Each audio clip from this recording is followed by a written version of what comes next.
Hello， 大家好，我係 Leo San，我入廚17年。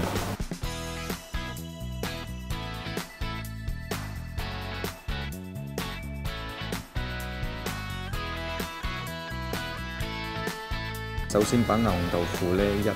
爆，苦瓜首先呢就係去核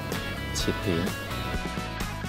燒熱嘅鑊，然之後放入呢一個豆腐，煎4面煎到至金黃色，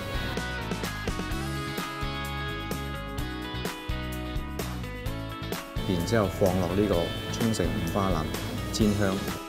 然之後再放呢個沖繩苦瓜。咁大概醬料呢，我哋就備好係有呢個日本鹽、胡椒粉